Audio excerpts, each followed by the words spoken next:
Ele não inventou o automóvel, nem foi o primeiro fabricante de carros dos Estados Unidos. Mas foi o homem que ensinou o mundo a produzir em massa. Reduziu o tempo de montagem de um carro de 12 horas e meia para apenas 93 minutos. Antes dele, um carro era artigo de luxo. Depois, virou item de qualquer garagem americana. Ele também dobrou o salário dos próprios operários de uma só vez e foi chamado de herói nacional por isso. Mas essa não é uma história simples de progresso. Décadas depois, esse mesmo homem seria citado, com elogios, no livro que se tornaria o manifesto de um dos regimes mais violentos da história. Essa é a história de Henry Ford.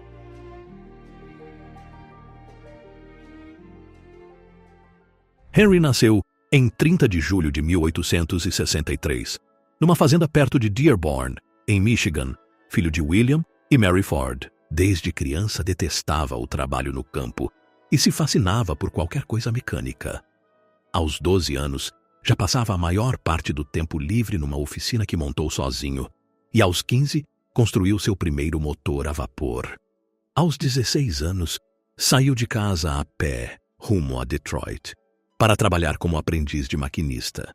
Passou os anos seguintes entre a cidade e a fazenda da família, sempre voltando para experimentar com motores. Em 1891, conseguiu emprego como engenheiro na Edison Illuminating Company, em Detroit, e 2 anos depois, foi promovido a engenheiro-chefe. A promoção lhe deu algo precioso: tempo e dinheiro para experimentar nas horas vagas, com motores de combustão interna.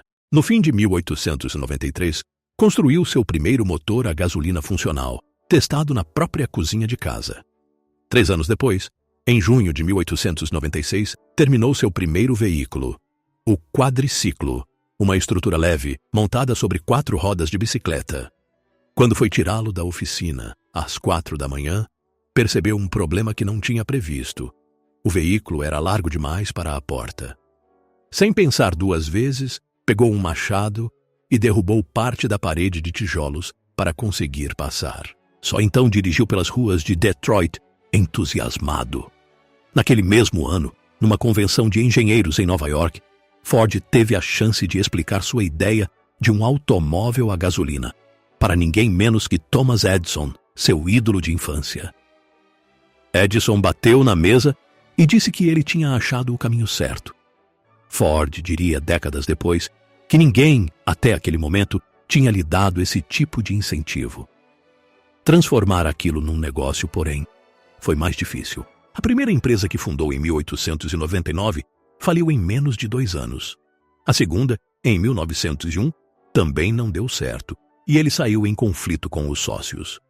Para provar sua competência a novos investidores, Ford projetou e pilotou carros de corrida, incluindo o 999, que bateu recordes de velocidade da época. Só na terceira tentativa, em 1903, com $28 mil captados de investidores, nasceu a Ford Motor Company. Em 1908, a Ford lançou o modelo T, simples, resistente e, para os padrões da época, relativamente acessível. Ford dizia na época que sua meta era simples. Quando ele terminasse seu trabalho, praticamente todo mundo teria um carro. A demanda explodiu, mais rápido do que a fábrica conseguia produzir. Para dar conta, Ford e sua equipe de engenheiros desenvolveram, em 1913, algo que nenhuma fábrica de automóveis tinha feito antes: uma linha de montagem móvel, inspirada nas linhas de desmonte dos frigoríficos de Chicago. Em vez de os operários se deslocarem até o carro parado, o carro passava por eles numa esteira, enquanto cada um executava uma única tarefa repetida sem parar. O resultado foi impressionante. O tempo para montar um modelo T caiu de 12 horas e meia para apenas 93 minutos. Os custos despencaram junto e Ford repassou parte da economia para o preço. O carro que custava $850 em 1908 passou a custar $260 em 1924, ano em que a fábrica de Highland Park produziu o 10º milionésimo modelo T. Pela primeira vez, um trabalhador comum podia comprar o carro que ele mesmo ajudava a construir. Só que a linha de montagem tinha um preço humano. O trabalho, antes artesanal, virou uma sequência mecânica e entediante de movimentos repetidos, hora após hora. Os operários odiaram. Em 1913, a taxa de rotatividade na fábrica de Ford chegou a 380%. Para manter 1.000 vagas preenchidas, era preciso contratar quase 4.000 pessoas por ano. Naquele mesmo ano, a esposa de um operário chegou a escrever uma carta pessoal para Ford, revoltada com o jeito que o marido era tratado na linha de produção. A resposta de Ford, em 5 de janeiro de 1914, chocou o mundo. Dobrou o salário mínimo de seus operários de $2,34 para $5 por dia e reduziu a jornada de 9 para 8 horas. Da noite para o dia, virou um herói nacional. Em pleno inverno, 12.000 pessoas enfrentaram uma nevasca em busca de emprego nos portões da fábrica. Historiadores discutem até hoje o que realmente motivou a decisão: reduzir a rotatividade, evitar que os operários se sindicalizassem, garantir publicidade gratuita, ou genuinamente melhorar a vida de quem trabalhava para ele. A verdade, provavelmente, é uma mistura de tudo isso. Mas o dinheiro vinha com condições. Ford criou um departamento sociológico com investigadores que visitavam as casas dos operários para checar se bebiam, se mantinham a casa limpa, se economizavam parte do salário, se tratavam bem a família. Quem não passasse na inspeção perdia o direito ao bônus. O departamento foi dissolvido em 1921, depois que a própria empresa concluiu que controlar a vida pessoal de milhares de funcionários tinha se tornado insustentável. Em 1918, Ford comprou um jornal semanal, o Dearborn Independent, e passou a distribuí-lo gratuitamente em toda a concessionária Ford do país.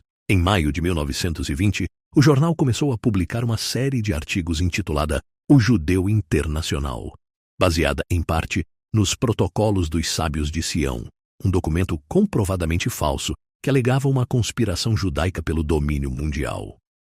O editor-chefe do jornal, E.G. Pipp, renunciou ao cargo em protesto assim que soube do que estava por vir.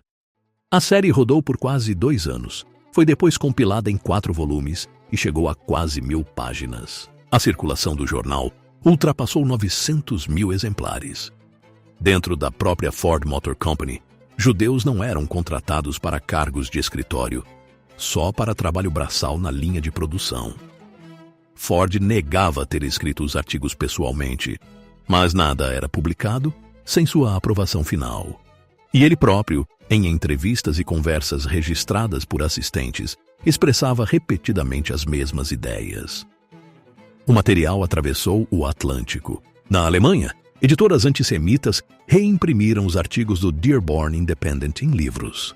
Em 1924, Heinrich Himmler chamou Ford publicamente de um dos lutadores mais valiosos da causa nazista.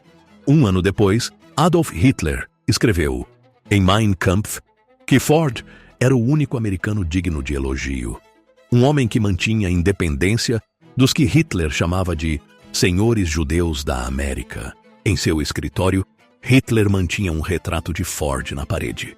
Em 1927, sob pressão de um processo judicial que ameaçava expor Ford em depoimento público, ele fechou o Dearborn Independent e assinou uma carta de desculpas, redigida por um advogado judeu. Historiadores até hoje questionam a sinceridade daquele pedido.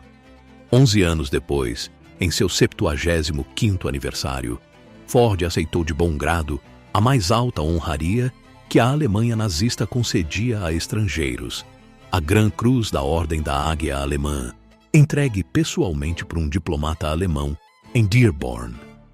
Henry Ford morreu em 7 de abril de 1947, aos 83 anos, em sua propriedade em Dearborn. O legado que deixou é genuinamente dividido, e não existe uma forma limpa de resumi-lo. O mesmo homem que ensinou o mundo a produzir em massa, ajudou a criar a classe média americana com um salário de $5 e cujo método de montagem se espalhou para praticamente toda a indústria do planeta, também usou sua fortuna e sua fama para espalhar, por anos, uma mentira antiga e perigosa, com consequências que atravessaram fronteiras e décadas. Diferente de outros magnatas dessa história, Ford nunca passou os últimos anos de vida tentando reparar publicamente esse capítulo. A tarefa acabou ficando para os que vieram depois. A Fundação Ford, criada por ele e pelo filho Edsel, ainda em 1936, viria décadas mais tarde a reconhecer publicamente esse passado. Fica então a pergunta mais difícil desta série até agora. O que pesa mais na balança da história? A genialidade de quem revoluciona o mundo? Ou o dano de quem usa essa mesma genialidade para alimentar o pior dele?